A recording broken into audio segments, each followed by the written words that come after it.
Welcome. My name is Juliane Nowe. I'm the founder of Lady Now, Yoga Now, and Live Now.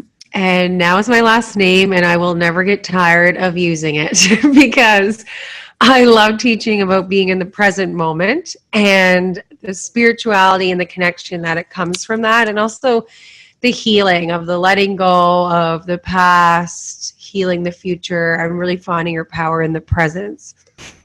You can find all those websites as well. Yoga Now, YOGANOWE.ca. Live Now is LIVENOWE.com. And Lady Now is LADYNOWE.com. Yoga Now focuses on yoga and mindfulness and also bringing yoga to schools and to children and to students who aren't getting yoga. Live Now is support and community in a holistic and heart work way for spouses and caregivers to those with PTSD. My partner's PTSD, and he's a veteran, and he has his own companies to do with helping veterans and healing veterans in a holistic and heartfelt approach, and using cannabis and not using pills. And I found that as the spouse, you're also part-time caregiver, and there's so many spouses out there that are dealing with even more than what I'm dealing with, because my partner does have more of the healing that he's done with the spiritual aspect, but also going to neurofeedback and different modules that have to do with holistic healing and not pharmaceuticals. So there was just really no resources out there, and so I created one. And Lady Now is cannabis coaching, health, life coaching, Reiki, and spiritual readings and yoga as well. And there's a blog, and I have a podcast and YouTube channel called Live the New Way Now. Again, an E on the end of now. So it's all these topics in my three businesses combined together. So we talk about everything: cannabis, relationships, IBS, smoothies, articles that I've written about my partner, and also just being exposed to someone with PTSD, interviews with other people in the industry of cannabis and lifestyle. So you can find tons of resources on my YouTube channel and my podcast and my website. So for this evening, we're focusing on Reiki. I actually just had 2 Reiki treatments today that I gave to 2 different people. And at the end, I will do spiritual readings. So as I'm doing Reiki on the people, I'm also channeling spirit, and I'm connected to the ascended masters, angels, spirit, my guides, their guides, and I'll get images and messages, and afterwards I'll tell them what I felt and saw, as well as what healing took place.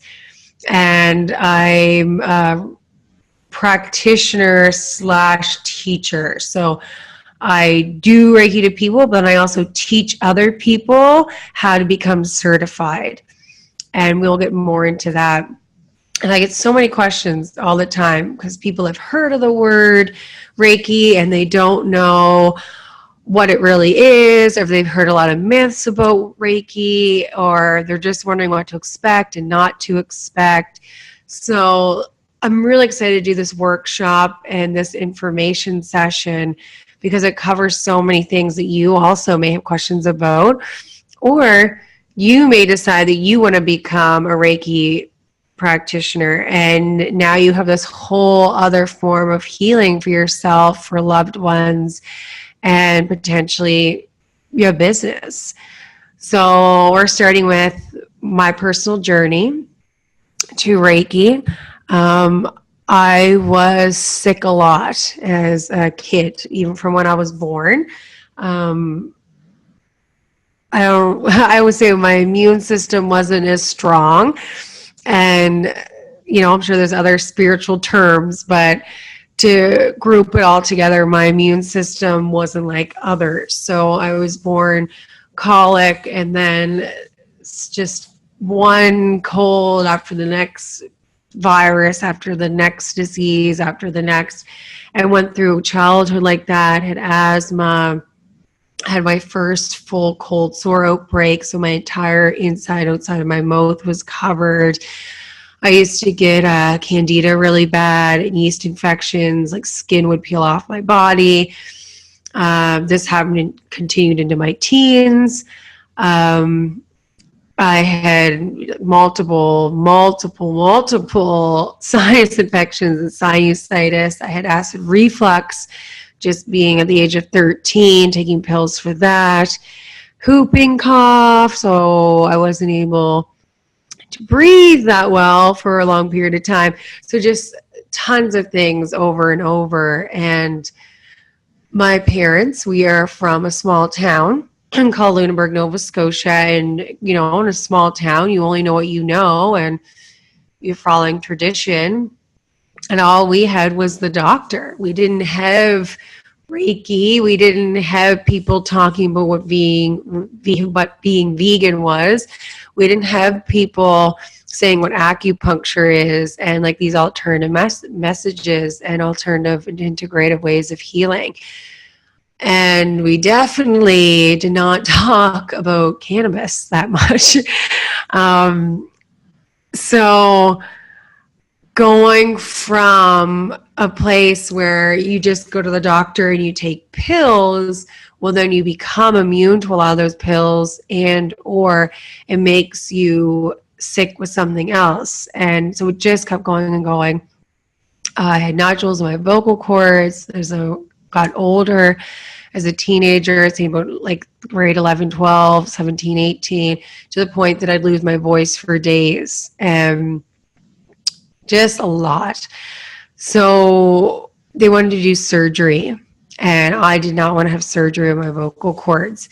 So I started looking into alternative ways of healing, and was introduced to so many different things by just starting to read books, read articles. My grandmother is very intuitive and psychic and a bit of a medium. So she would tell me some things to eat or some things not to eat. And, she was very helpful in opening that door. And my mom is intuitive too with those gifts, but not so much in like the other ways. So I just kept reading and learning on my own. I moved out and started visiting a Chinese medicine doctor and taking herbs. I literally got a second job just to pay for all these alternative healings and treatments I was doing, because I was so sick, but I was also so dedicated to my journey, because there was this knowing inside me that was like, this is not right. I do not have to live this way. I've lived this way for, 18, 20 years of my life. This cannot be okay, that I'm just going to be sick all the time or something's wrong all the time. And no one's telling me why. No one's telling me the cause of all these things. Met a friend in Halifax, Nova Scotia, who did Reiki. And she was like, can I do Reiki on you? And I'm like, what is that? Because around the same time, someone introduced me to yoga, and I was like, I'm not going to yoga. I don't wear Lululemon. I'm not clicky. I'm not granola. Like, I'm not going to yoga. So then she's like, you should do Reiki. And I'm like, here we go again. Is this like another like clicky weird thing that I'm not going to be able to do? And so she's like, no. It's relaxing. It's great. She's like, I'm intuitive and you're going to love it. So I lay down on her couch at her house, and she's just using a soft voice, just like, connect to your breath, relax, you're safe. And she doesn't touch me.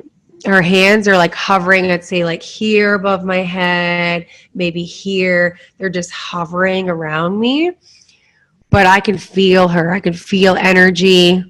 I can feel like this presence, this tingling, different sensations, heat, cold. I can feel stuff moving in my body.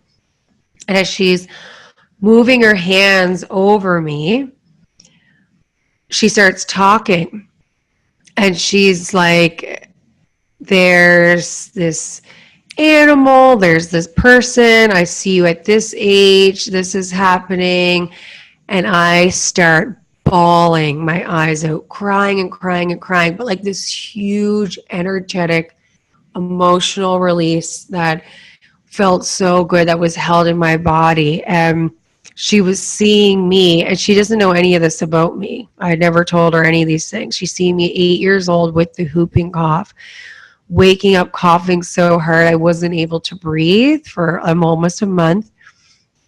And that affected my vocal cords. So I had created this restriction in my throat chakra of this fear of choking or being suffocated or losing my breath and like dying.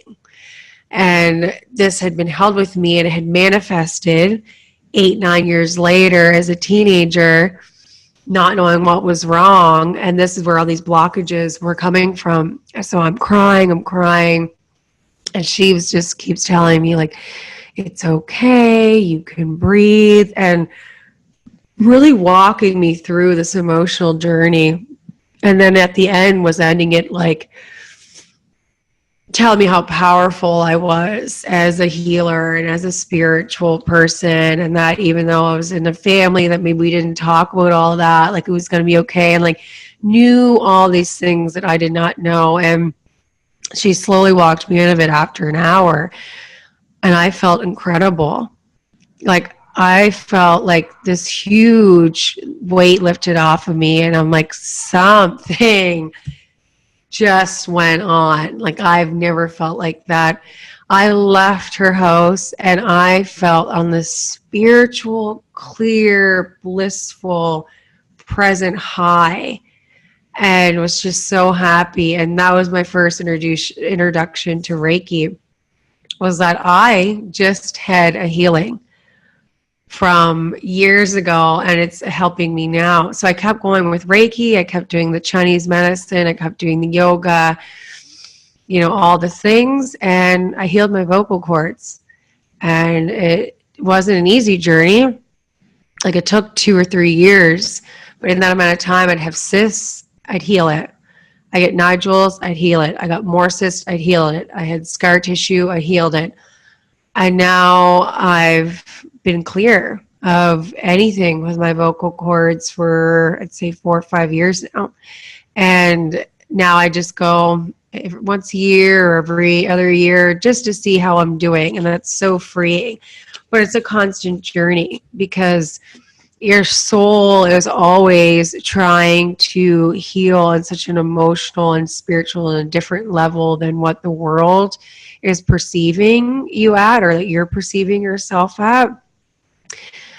So it's a constant journey. And Reiki, whenever I go, I release something that sometimes I didn't even know I need to, or I'm stressed and I'm so relaxed.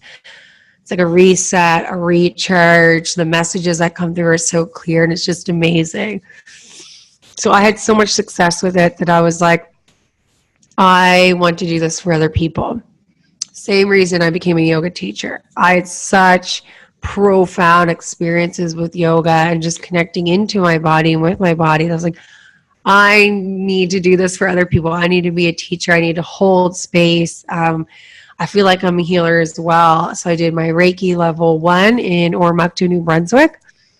Did my Reiki level 2 with someone else in Fredericton, New Brunswick, and then did my Reiki master. And now I teach others. That's my personal journey, and everyone's journey is different to Reiki. So as I was saying, I was sick a lot as a child, small town. I didn't know what alternative healing was. My vocal cords, moved to Halifax. We know the small town. When I moved to New Brunswick, I continued with all these methods. And even right now, I still do Reiki on myself. I'm booking people to do Reiki on them and doing healings.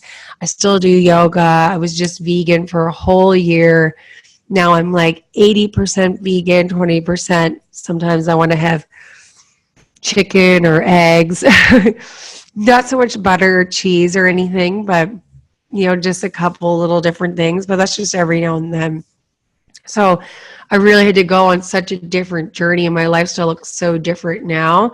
And Reiki is just such a great partnership with anything you want to heal or any answers that you have. And you just know that you need something different, that this is not working for you. You need something else. I talked about my first Reiki experience, and I really want to touch on that. She received messages, and when I do it, I receive messages, but every practitioner is different. So someone may or may not receive messages to give you, but you will receive the energy. Reiki is also a great connection to your chakras.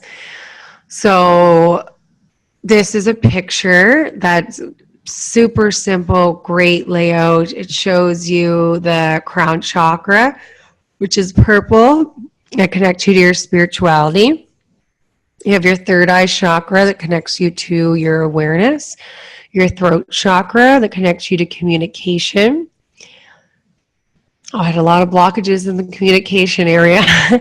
Heart chakra, love and healing. Solar plexus chakra, wisdom and power. Sacral chakra, sexuality, creativity. And I also like to add in here safety. Safety is a big one for the sacral chakra. Red is the root chakra, so basic trust, basic needs. Could be money, security, your home. All the basic needs that really make you feel safe. Reiki is pronounced Reiki. So Rei means universal energy and spiritual dimensions and the soul combined. Ki means vital life force energy with flows through all that is alive. So combining that together, it's universal energy that flows through everything that's alive. And what I mean by everything that's alive is in the sense that everything is energy. A desk, a table, this microphone is just energy particles vibrating together really fast to make a substance. I'm energy, your energy, the plants are energy, the ground, the dog, like everything is energy. So everything from this life force energy can be connected and healed through this treatments. What to expect as a client. So if you're someone who's new and you want to come to a Reiki session, you don't know what to expect, you've heard a lot of woo-woo things, just going into it with an open mind, but also asking questions. So really finding someone that resonates with you. All Reiki teachers are different, even though they've come from a lineage. So for me, the teacher that taught me my first Reiki level 1, there was, say, 8 other teachers before her, before the very first one, that was taught by the creator of Reiki. So even though you can be from the same lineage, you still do your sessions or your healing very differently. So it's perfect. It's great to find a practitioner that works for you. Some may focus more on relaxation. Some may be really focused on the chakra. Some may be like, wherever the energy goes, it goes, and that's where it's needed. And that's kind of more my belief. Or someone that does readings, or someone that doesn't, and they're like, oh, I hope you had a great session, and you should relax more, and let me know if you want to book again. How do you want your session to end? How do you feel in the presence of that person? Because it is a very vulnerable time. You're coming to a session, not knowing what you're going to receive, but being open to sharing. Maybe if the practitioner is asking you what it is that you're going through, what you're looking to receive today, what's been up in your world, and filling out forms. And then for me, when someone's coming for a treatment with me, they're laying on a massage table and I have a sheet over them, and they really have to surrender. Got music on, they have their eyes closed. So it's very vulnerable, and you want to find someone that you feel really safe with. So if you come for a treatment with me, you can expect a massage table, soft music, soft lighting, essential oils. I'll always explain the process of the session. So I'll explain that you get comfortable, take your time. I leave the room, let you do that. I come back. As you're laying there, I'll start at your head. I will go from your head down to your toes, and then from there, I'll just go where I feel the energy is calling me to go. And I don't ever touch the person unless I know them really well. So if I know them really well, I may touch their head or their wrist or their knee if I feel like it, if that's okay. But at the end of the session, I always touch everyone's feet because it grounds you and pulls you back into your body. And then I explain that I'll leave, give them a few moments to get settled, come back to the body, take some few breaths, I'll get some water, knock on the door, I come back in, and then that's when I give my reading of what I felt and what I saw. I also focus on the chakras while I'm doing it. So I'll make sure to connect to each chakra area, visualize the color, the spinning. I can usually feel in my hand whether it's spinning too much or not enough, balancing that out. But then also, like, if it's not spinning that well, why is that? So getting the messages, and then I'll go through and do my balancing. And the spreading I do when I feel like clients going through a lot of change. So just that opening and clearing of the chakras allows for more spread time or space. I also always stress that you are the healer. So I am the vessel for the energy to come in and move through me to you.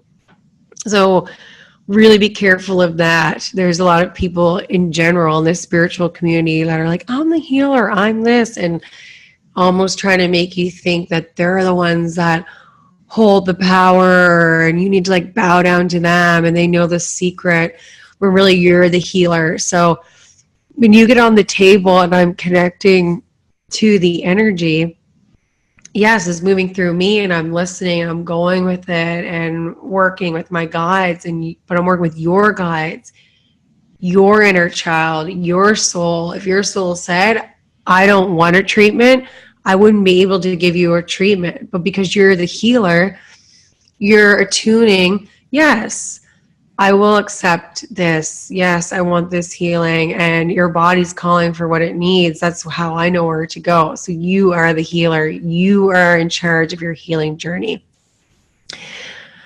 And yeah, I take about 10 minutes at the end to do the reading, which is so fun. Tips for practitioners. So there's Reiki level 1, 2, master, and teacher. Reiki level 1 teaches you everything you need to know to start doing Reiki on yourself and on others.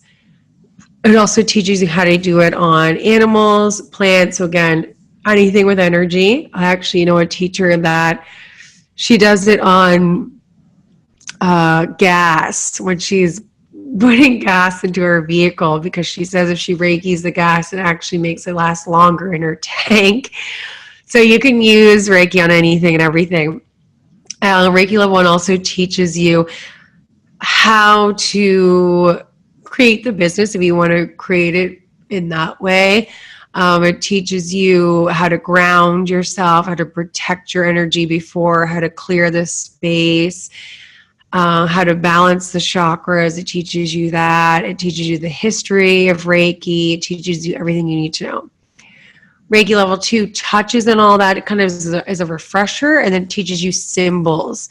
So the symbols you can use to amplify certain areas that you feel called to do when you're in Reiki. So you use these symbols and they mean different things. Reiki level 2 also teaches you how to do distant healings. So the person doesn't have to be right in front of you on the table. You can do Reiki when someone's in their house 10 countries away from you, or it could be your mom and she's in the next province, or so you can do it that way. The master level teaches you a ton more symbols. So there's a lot more symbols. I love a lot of the symbols. They're really powerful. They teach you more symbols, how to use them.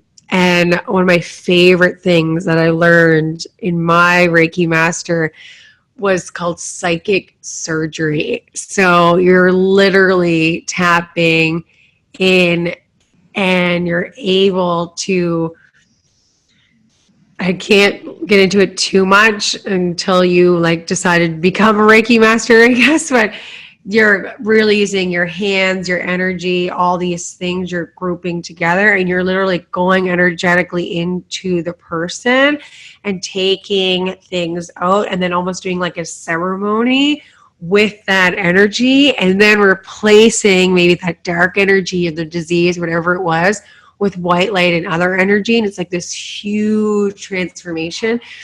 It's called psychic surgery. It is so interesting. I've done this for people, and I've also done where you're almost like pulling things out. So people can say they forgive, but you don't forget. Like, you know, that saying, it's like that. So your body still keeps the score. It still remembers. So you may have liver issues, livers associated with anger. Well, you're like, I'm not an angry person. Yeah, but all those times that so-and-so did something then that to you, you may have forgiven them, but that anger got caught in your liver. So now we need to take that out and process that and transmute it. So it's extremely interesting. It also teaches you how to clear auras, more about chakras, a ton of information. And then the next step is you can then learn how to attune others and teach them these levels. You can practice on yourself. Don't be scared. Nothing bad can happen with the right intentions. So I've never had a bad experience, and I've never had a bad experience doing Reiki on someone. But I have heard of people saying that they've gone to someone and they didn't feel like that person had the right intentions. So they did leave with a more sore in their shoulder than when they first went, and actually developed into something else. Like, so as long as you're going to someone that has good intentions and they aren't there to just like steal energy from you because they're like a narcissist or something, as long as you're going to someone with the right intentions, nothing bad can happen. It can be a business or for your own personal journey. Extremely important to protect your own energy, to ground before and after giving a session. Don't stress over hand positions. People that started as a Reiki master, they're Googling and reading forms. And I have a couple I give to my students that I'm like, I'm giving you this simply because it's interesting. It corresponds, some of these hand signals, to a chart. If you have acne, it shows these hand symbols could help with acne. But not stressing over that, because again, no matter where your hands are, it could be at someone's feet and they're like, I felt you in my head the entire time. And I'm like, oh, I was only there for 2 minutes. Like, the energy goes where it needs to go. And create sacred space. So it's great to find your space, whether you choose it to be in your home or you're going to rent space. Sage as you need to set your intentions, really make it sacred and personal and beautiful. And this is just an overview of the difference of what each level is. There's also 5 tenets or 5 principles of Reiki. These are great to just like display anywhere. Put it on your phone, display it in your room and somewhere in your house. So it says, just for today, I will not worry. Just for today, I will not be angry. Just for today, I will do my work honestly. Just for today, I will give thanks for my blessings. Just for today, I'll be kind to every living thing. And I love that because all those things are so beautiful. But again, it's just for today. So it's not overwhelming. Like, for the rest of my life, I'm never going to worry. It's like just for today. It's very gentle and loving. So these are great to display as reminders. Examples, again, what Reiki works on. So it's plants, animals, pump your gas, all energy, everything is energy. People, you can put on wounds if you have cuts or a broken wrist or arm or leg. It can help heal those things much quicker. And it helps with healing the past, present, and future. And this is a great picture because it shows all living beings and things. And I love connecting to nature and the ocean to find extra healing powers. Here's a couple of myths. So again, the practitioner is the healer. Already touched on that. So you are the healer. Find a healer that empowers you. You can always control where you want the energy to go. You can't always control it as a practitioner. The only way you could control it is if the student who's receiving it, their soul directs it. So you as a practitioner, you can never control it. I can say your knee is healing from this thing. I'm going to put my hand over your knee because it needs some extra healing. The energy will go there, but it'll still, again, go to the head wherever it needs to be. So you can't control it. It goes where it needs to go. I've also heard people say you can't do Reiki on yourself, and I do not believe that. I believe you can do it on yourself. I do it on myself. I know tons of people that do it on themselves. I was also in my training that you could do Reiki on yourself, and it does work. Some people think that one level is better than the other, and I really just believe it's the person and also what you're looking for. Like if you're looking for distant healing, I probably wouldn't go to a Reiki practitioner that just has level 1 because they're missing symbols and techniques to really direct the energy specifically to where it needs to go. So you may not get as powerful of a session. So I don't think that one level is better than the other, but it depends on what you're looking for. Like if you want that deep, intense psychic surgery, well, that's in the master level, not at Reiki level 1. So just finding what feels best for you. But even a Reiki level 1 healer who is super intuitive and maybe has so many other gifts can be just as powerful. Protection and grounding daily. This is something I get asked so much is what are some ways to protect energy? What are ways to ground energy for yourself and for others? Great way to protect your energy is sage. I genuinely just love the smell of sage. So I'm always lighting it and like blowing it around in like my car even like all over my house, like to the point that I'm like, oh, I need to get it into that corner because there are people sitting over there and I need it to get over there. So I love sage. I love using it before session and afterwards and using it on myself. And if the person's open, I'll use it on them as they come in the room, but just doing the room itself is great. Speak to your guides. So before you do a session or even, in general, you're going to the grocery store, ask your guides to protect you, protect your energy. Call them in and say, I don't want to be attacked. I want my inner child to be protected. Like just setting those intentions, which is the next dot. That's really a great way to protect is just calling and asking for that help. Because I didn't learn that for a long time. I just thought, I'm like, well, yeah, like angels come in and protect me because I want you to. Like, I don't think they can't hear me. But if you're not actually asking or telling them, or I like the word command, because you're really standing in your power and you're saying, this is what I want and this is what's going to happen.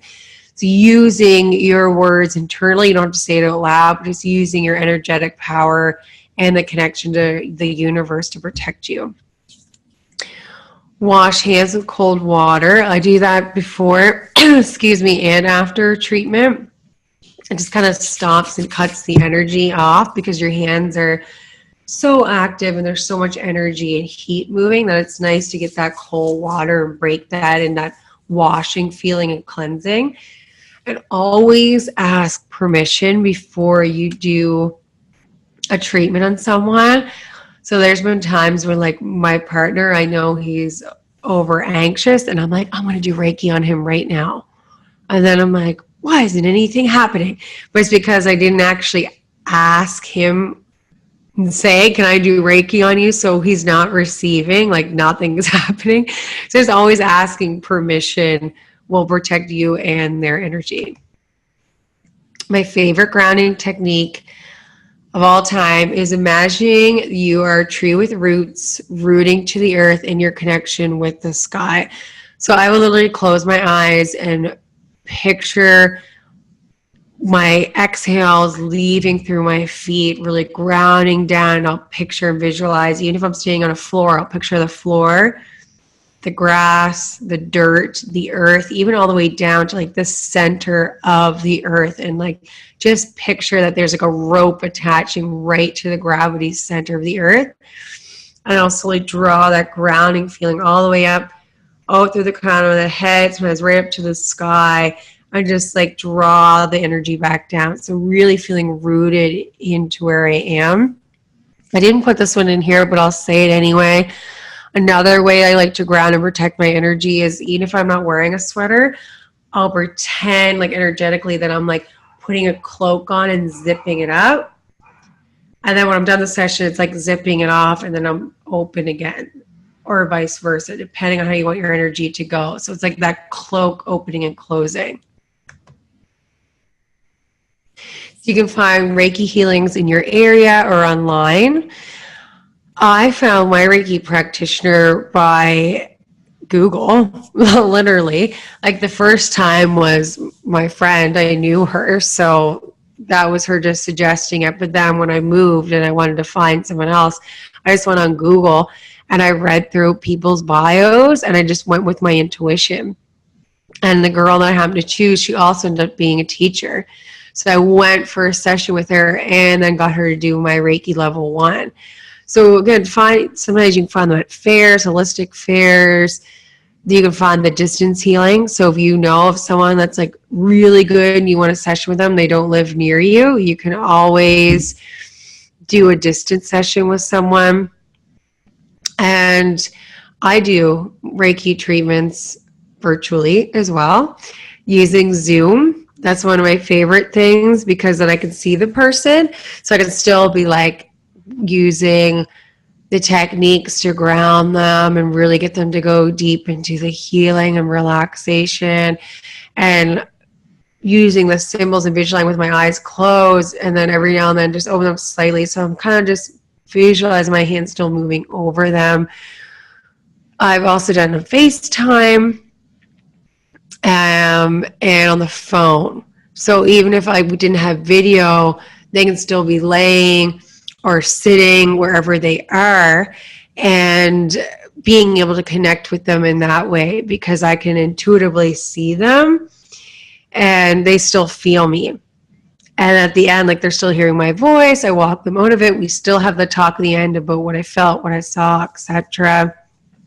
And I have done mini sessions, like if it was someone who just wanted, say, 15 minutes for like their sister who needed some extra healing, but the sister's in the hospital and can't use a cell phone. Well, they'd pay me for the 15 minutes and they would just send me a picture of her and I'd hold my hand over the picture. And even just doing that, I still get messages and feelings and I send it to her and the messages. So there's so many different ways of doing it. But Reiki is truly relaxing, transforming.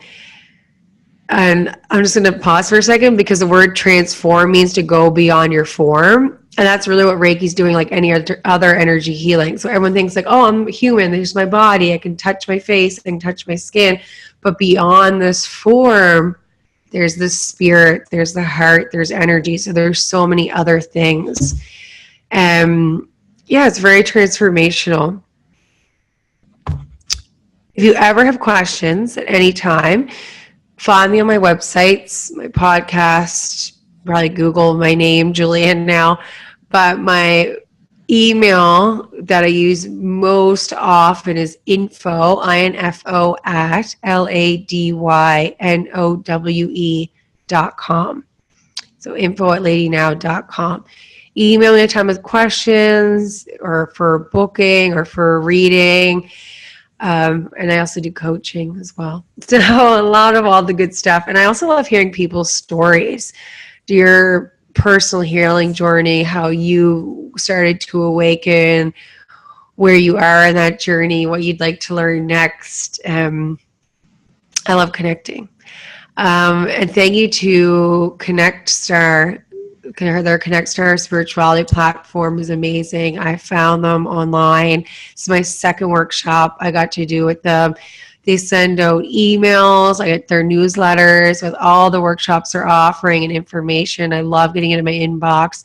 And they offer classes like this for free, which I do not know of any other platform doing that, but also just the variety of the content with Kundalini and the transformation journeys that they're offering is just really amazing. And the creator, I've spoken to her more than once, and she's so easy to talk to. I love where she is on her journey, and she's very, very down to earth, true, pure light and love, human and spiritual being. So shout out to them. Thank you for allowing me to present this. And I look forward to being on another workshop and call again. Thank you all for watching, listening. I look forward to hearing from you.